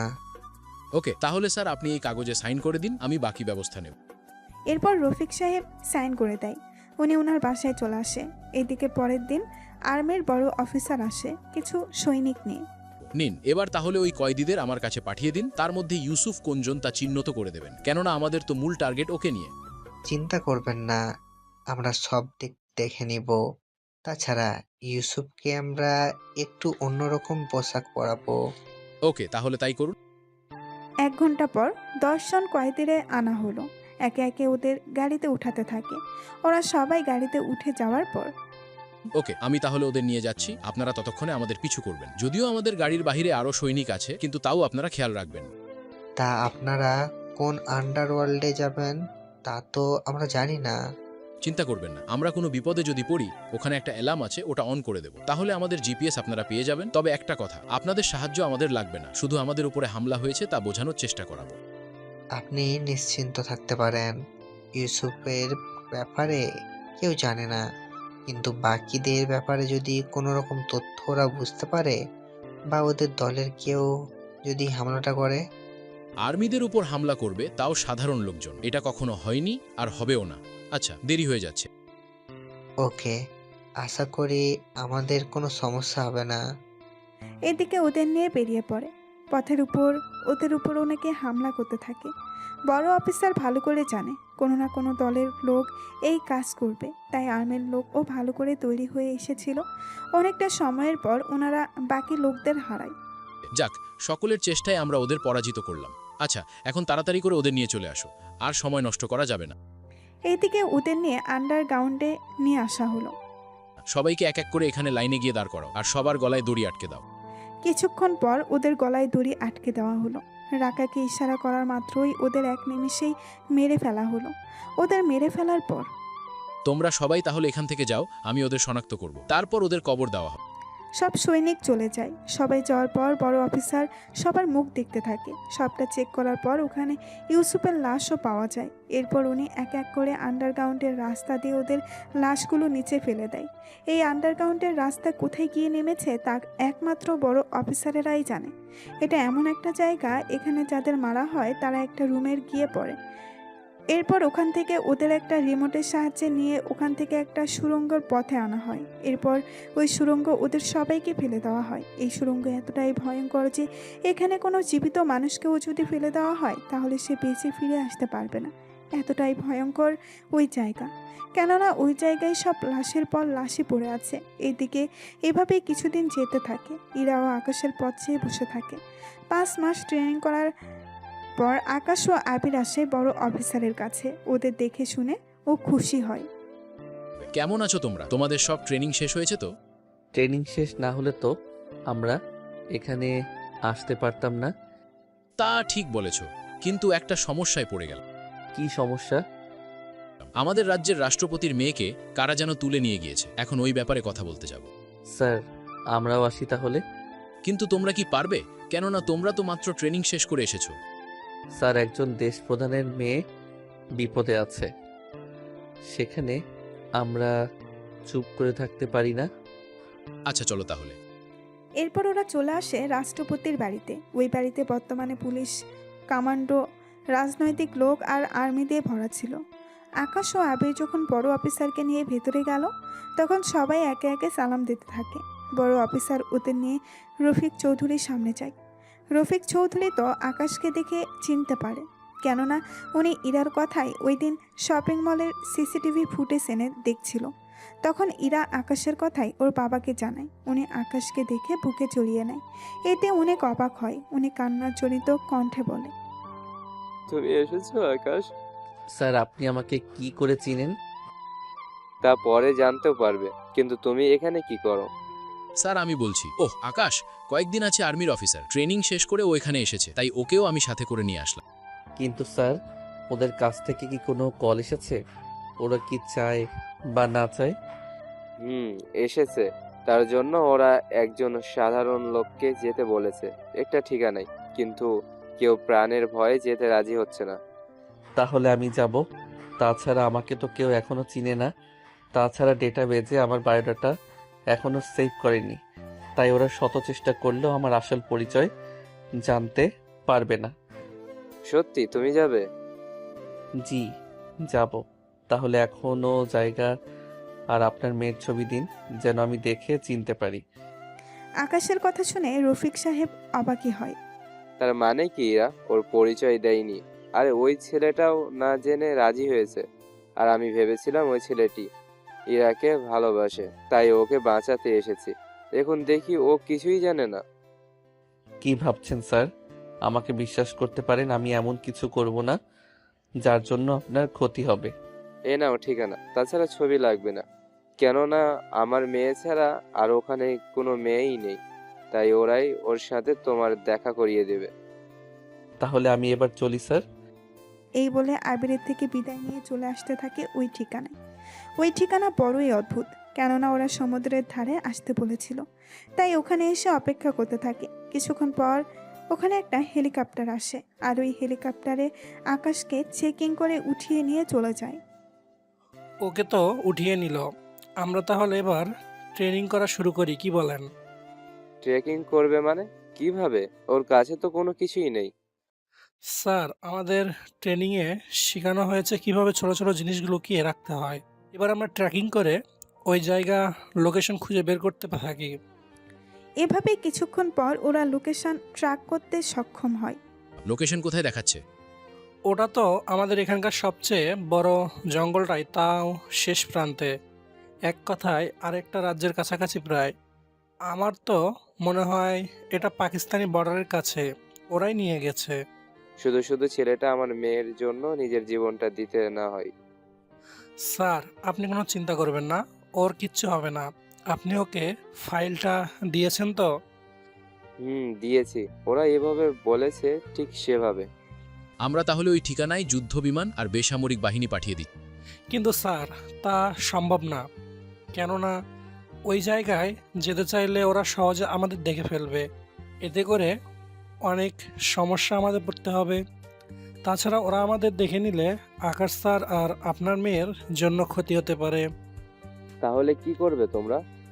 আমরা জঙ্গলের আগে নেমে যাব, এরপর ওখান থেকে বাকি পথে যাব। কি? ওখান থেকে 200 কিলোমিটার তোমরা হেঁটে কখন শেষ করবে? আমরা ওখান থেকে স্পিড বোর্ডের সাহায্যে বাকিটা যাব, এরপর বাইকে। আর ওই বাইকগুলো কোনো রকম শব্দ থাকবে না। তোমরা কতজন যাবে ওখানে? ওরা ওখানে কতজন আছে তা তো জানি না। আমরা সেজন্য 100 জন আর্মি অফিসার মিলে ওখানে যাব। ওকে, যাই করো না কেন আমি আমার মেয়েকে ফিরে পেতে চাই। স্যার, তাহলে আমি ফোর্স তৈরি করি, বেরিয়ে পড়ি।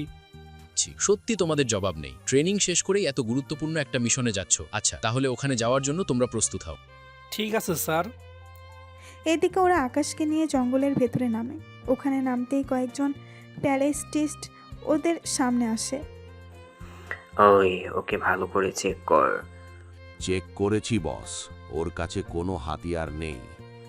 তা ওরা আর কাউকে পেল না, ওই লোককে এখানে পাঠালো। আচ্ছা যাই হোক, আমাদের যা দরকার তা আমরা পেলেই হবে। আচ্ছা, ওকে নিয়ে আয় আমাদের সাথে। এরপর ওরা একটা গাড়িতে নিয়ে বসায়। গাড়িতে 1 ঘন্টা কেটে যায়। এরপর ওরা ওদের মূল আস্তানায় এসে পৌঁছায়। ওই আস্তানা প্রায় পাকিস্তানি বর্ডারের কাছে। ওখানে যাওয়ার পর ওরা ইরার সামনে আকাশকে নিয়ে যায়। ইরার মুখে কাপড় ছিল, তাই আকাশ এখনও খেয়াল করেনি। কিছুক্ষণ পর এর মুখের কাপড়টা সরিয়ে দেয়। ঠিক আছে বস। কাপড় সরিয়ে দেয়। ইরাও একটু নড়ে চড়ে বসে। এতে করে আকাশ এবার ইরাকে পুরোপুরিভাবে দেখতে পাচ্ছে। ইরাও আকাশকে দেখে অবাক হয়। ইরা, তুমি? আমি। কিন্তু তুমি এখানে কেন? আমি তো এসেছি এখানে আমাদের রাজ্যের রাষ্ট্রপতির মেয়ের কাছে, কিন্তু তুমি এখানে কেন? আমি ওনার মেয়ে, যার কাছে তুমি এসেছো। তুমি বলেছিলে 5 মাস পর তুমি আমার সামনে আসবে, কিন্তু এইভাবে আসবে আমি তা কল্পনাও করতে পারিনি। কেন এসেছো এখানে? এরা তোমাকে মেরে ফেলবে। ওহ, তাহলে তোরাই দুজনকে ভালো করে চিনিস। তাহলে তো আর কোনো সমস্যা নেই। আপনারা কি চাচ্ছেন বলেন তো? তাই এখনই বুঝতে পারবি। ওই একজন কাজী ডেকে ওদের বিয়েটা আগে দিয়ে দে। কি বিয়ে? আপনারা বিয়ে করানোর জন্য লোক ডেকে ডেকে এনেছেন? ওর সাথে বিয়ে দিয়ে আপনাদের কি লাভ হবে বলুন? তা তোর না জানলেও চলবে। ওই কাজী নিয়ে আয়। আর আগে এই ফাইল নিয়ে আমার সাথে আয় একজন। ওরা ফাইল নিয়ে ইরা ও আকাশকে একটা রুমে আটকে রাখে। এদিকে ইরা আকাশকে জড়িয়ে ধরে আর কপালে কিস করতে থাকে। এতে আকাশ তো অবাকই হয়। কি করছেন কি? আমি তোমাকে ভালোবাসি আকাশ। ইরার কথা শুনে অবাকই হয়, কেননা ইরা যে ওকে ভালোবাসবে তা তো কল্পনাও করতে পারেনি। এরপর ইরা সবটা আকাশকে বলে। সবটা শোনার পর সত্যি ইরা, তুমি যে আমার মতো একটা সাধারণ ছেলেকে ভালোবাসবে তা তো আমি কল্পনাও করতে পারিনি।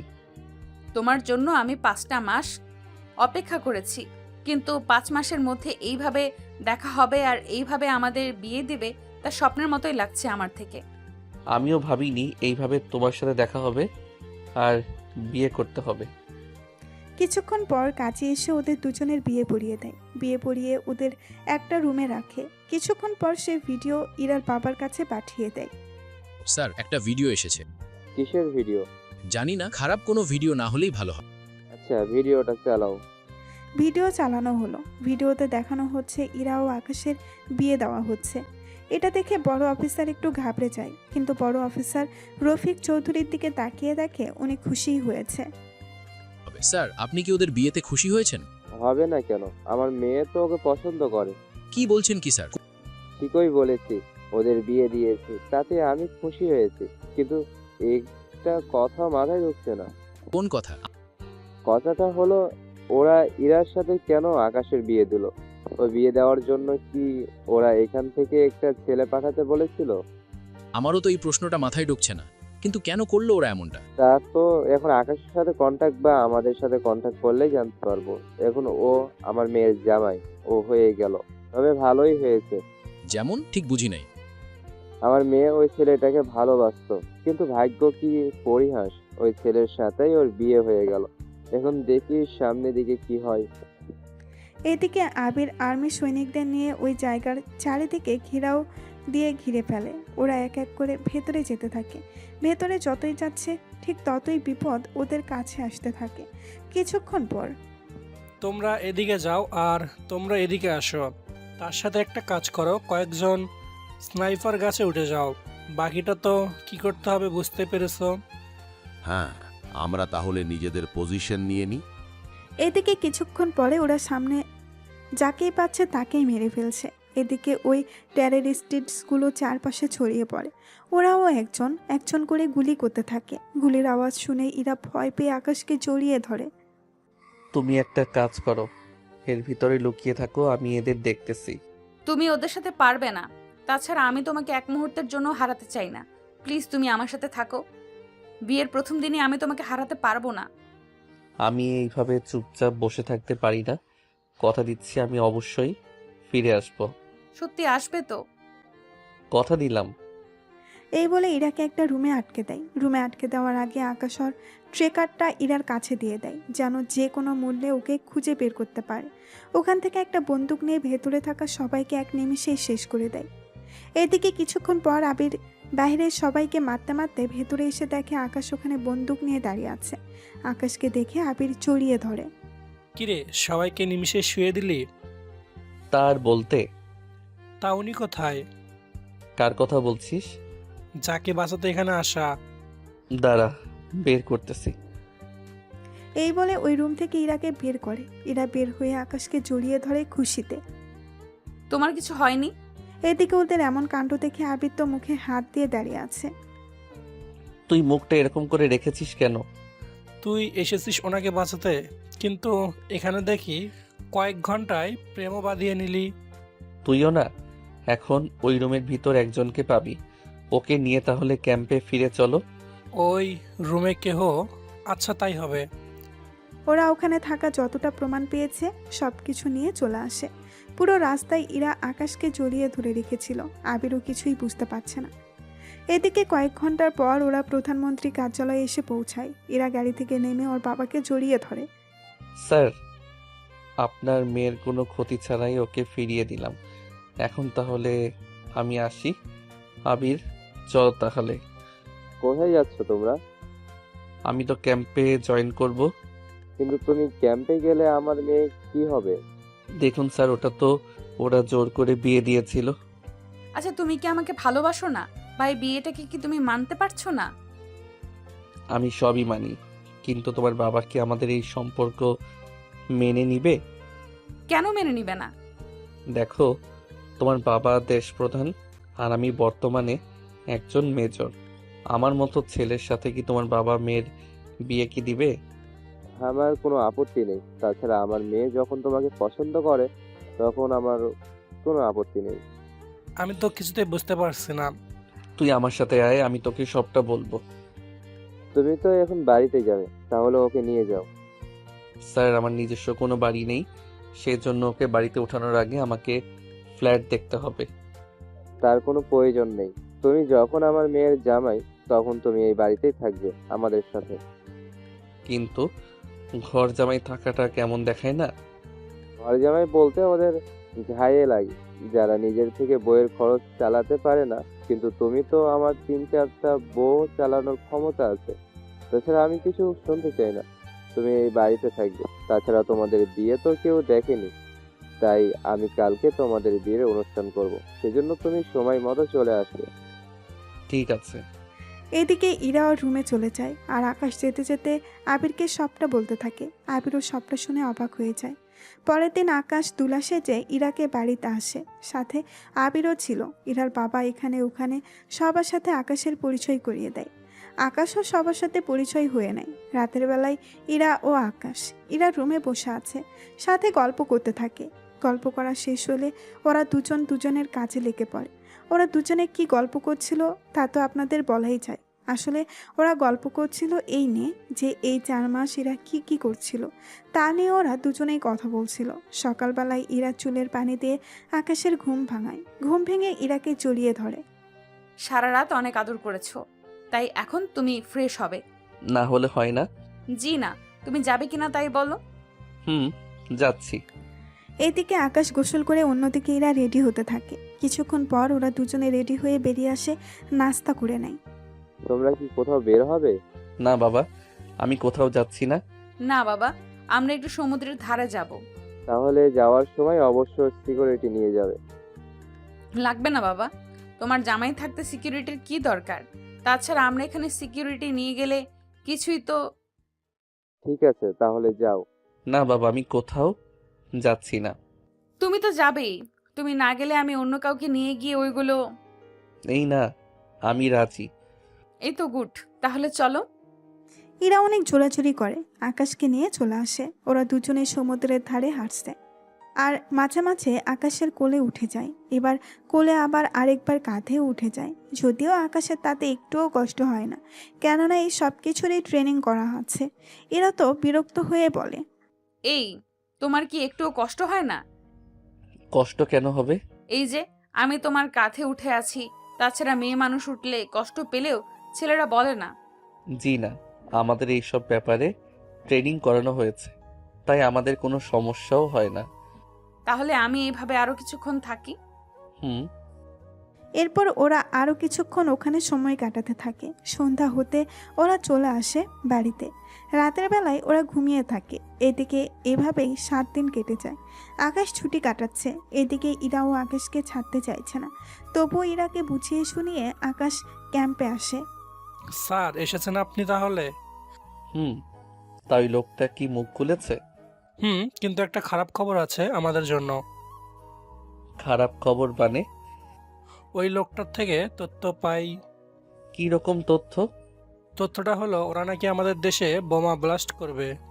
তার কারণ কি জানতে পেরেছো? পেরেছি। তাহলে তাড়াতাড়ি বলো। ইউসুফ খানকে যদি রেহাই না করা হয়, ওরা ঠিক 10 দিন পরে পুরো ইন্ডিয়ায় বোমা ব্লাস্ট করবে। কিন্তু কোন কোন জায়গায় করবে তা এখনো জানা যায়নি। কিন্তু ইউসুফ খান তো মারা গিয়েছে। এটা নিয়ে তো বড় সমস্যা এখন। কি করব কিছুই মাথায় ঢুকছে না। ওরা 7 দিনের মাথায় বর্ডারের সামনে থাকবে। ওদের হাতে ইউসুফ খানকে তুলে দিলে ওরা বোমাগুলির রিমোট আর কোথায় কোথায় লাগিয়েছে তার ডিটেলস ওরা দিয়ে দিবে। কিন্তু এখন কি করবে? বড় স্যার আর তোর শ্বশুরের সাথে কথা বল, দেখি ওনারা কোনো উপায় বলে কি না। চলো তাহলে। এইদিকে ওরা প্রথমে বড় অফিসারের কাছে যায়। ওখান থেকে ইরার বাবার অফিসে আসে। আকাশ, তুমি এখানে? স্যার, একটা খবর পেয়েছি, আর ওই খবর নিয়ে আপনার সাথে আমরা কথা বলতে এসেছি।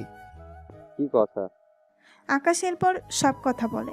এইদিকে পুলিশ অফিসার ও ওই মিটিংয়ে চলে আসে। ওখানে উনি সবটা শুনতে থাকে। উনি সবটা শোনার পর, এটা তো এখন বড় সমস্যা হয়ে দাঁড়িয়েছে, এখন কি করা যায়? স্যার, একটা উপায় আছে। কি উপায়? ইউসুফ খানের মতো একটা লোক আছে, যে কিনা ইউসুফ খানের মতো দেখতে অনেকটা। তাছাড়া ইউসুফ খান আমাদের কাছে 10 বছর ধরে জিম্মি ছিল। তাহলে এই বছরে এর মধ্যে আসলো ইউসুফ খান। এর মধ্যে ইউসুফ খানের পার্থক্য ওরা বুঝবে না। কিন্তু এতে অনেক রিস্ক আছে। যেমন? আমরা যাকে ইউসুফ খানের বদলে নিয়ে যাব তার প্রাণ যাওয়ার আশঙ্কা আছে। কেউ কি নিজের জীবন বাজি রেখে যেতে চাইবে? প্রাণ যাবে কেন? ওরা যদি বুঝতে পারে এটা আসল ইউসুফ খান না, তাহলে তো ওকে মেরে ফেলবে। সমস্যা নেই, ইউসুফ খানের বয়স এমনিতেই 70+ হবে।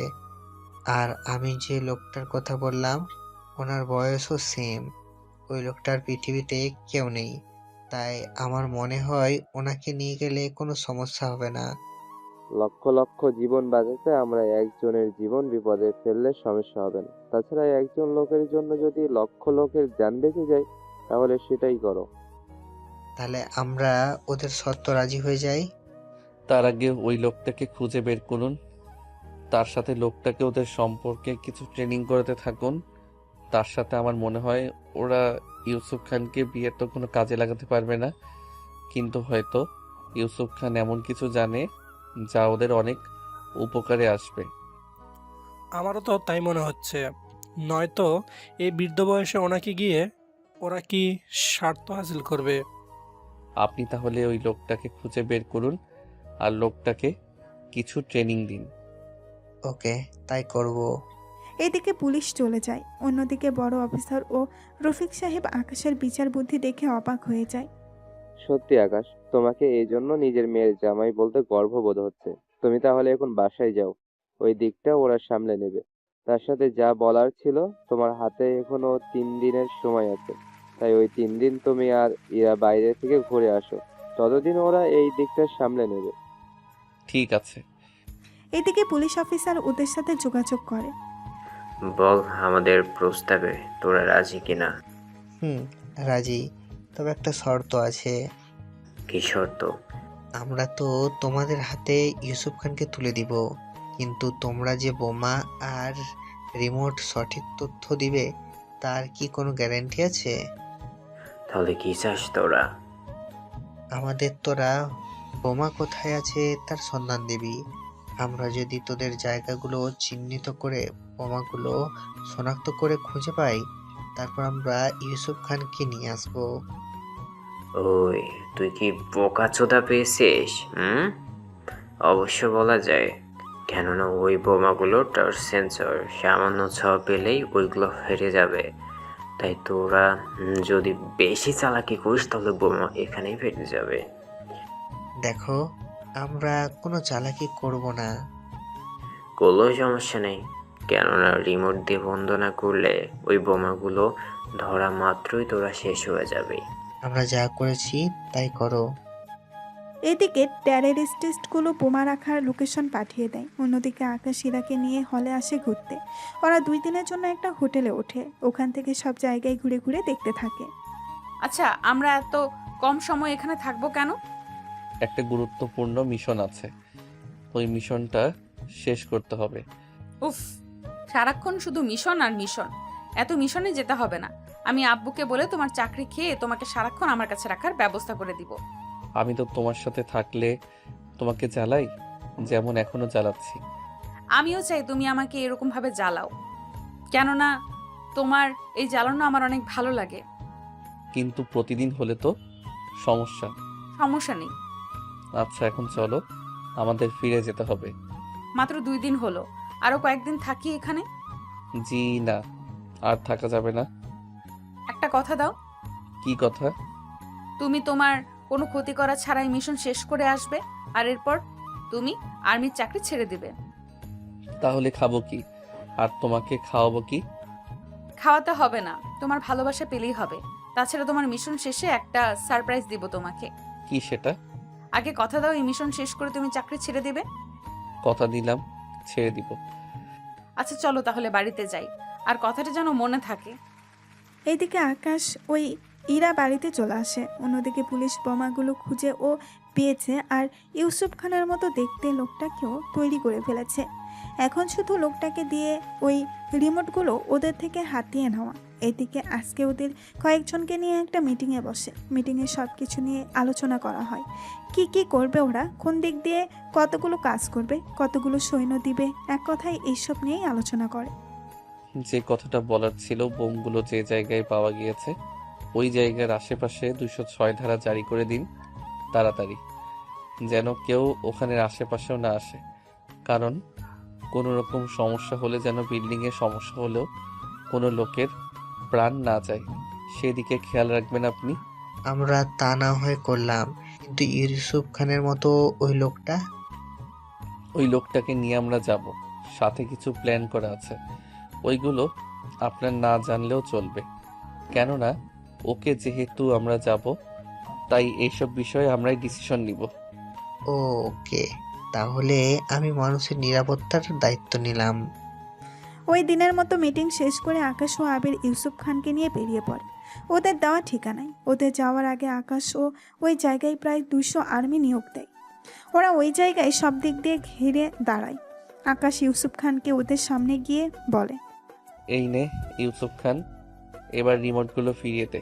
তার আগে ওনাকে আমাদের কাছে পাঠাম, তারপরে আমরা সব কিছু দিচ্ছি।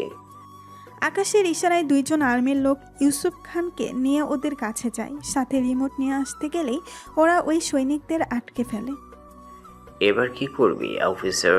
এখন তো রিমোট আমার হাতে, ইউসুফ ভাই আর তোদের সৈনিকও। এতেও কোনো লাভ হলো না তোদের। কেন কেন? কারণ ওরা 2 জন রোবট মানব, আর রিমোট এই দেখ আমার হাতে। এটা কি করে সম্ভব? সবই সম্ভব, কিন্তু তোদের মাথায় এত কিছু ঢুকবে না। এখন রিমোট দিয়ে আগে বোমাগুলো নষ্ট করি। কি এত বড় ধোকা? এখানে ধোকা দেইনি তোদের, রিমোট দেওয়ার কথা বলেছিলি, তা আমরা পেয়ে গেলাম। এখন ইউসুফ খানকে নিয়ে তোরা কি করবি তা তোদের ইচ্ছে। আমি তো রিমোট পাঠিয়ে দিলাম। এই অফিসার, এখান থেকে তোরা বেশি ফিরতে পারবি না। কেন? চারদিকে লগিয়ে রাখ, আমার ইশারায় আমার লোকজন কিভাবে তোদের মেরে ফেলে। তুই কি ভেবেছিলি আমরা এখানে একা এসেছি? মাত্র 10 জন এখানে, আর আমরা চারিদিকে তাকিয়ে দেখ এখানে 100 জন লোক আছে। ও তাই নাকি? তাহলে তো গুনে দেখতে হয়। এইদিকে আকাশ 1 থেকে 10 পর্যন্ত যেই না গুনতে থাকে অমনি 10 জন মারা যায় এবং সাথে সাথে বাকিরা অ্যালার্ট হয়ে যায়। এরপর ওদের মধ্যে বন্দুক যুদ্ধ হতে থাকে। এতে ইউসুফের মতো দেখতে লোকটা মারা যায়, আর ওখানে থাকা সবগুলো টেররিস্ট মারা যায়। সবাইকে মেরে আকাশ আর বাকি সৈন্যদেরকে নিয়ে চলে আসে ওখান থেকে। তবে ওই যুদ্ধে 20 জন সৈনিক শহীদ হয়ে যায়। যুদ্ধ শেষ করে চলে আসে। এরপর আকাশ চাকরি ছেড়ে দেয় এবং ইরার কাছে আসে। সত্যি আমি অনেক খুশি হয়েছি। তার সাথে তোমাকে একটা সুখবর দিতে চাই। তাড়াতাড়ি বলো। আমি মা হতে চলেছি। সত্যি? সত্যি। আমি চাই আমার বেবি ওর বাবার মুখটা দেখুক। সেজন্য চাই না তুমি নিজের জীবন বাজি রেখে এমনটা করতে থাকো। আমি তোমাকে নিয়ে বাঁচতে চাই। তুমি মিশনে গেলে আমার যে কষ্টের শেষ থাকে না। এই জন্যই তো চলে এলাম তোমার কাছে। সারা জীবন থেকো আমার কাছে এইভাবে। এইভাবেই ইরা ও আকাশের ভালোবাসা চলতে থাকে। আর এই ভালোবাসার উৎপত্তি হয় একজন সাহসী আর্মির কাছ থেকে।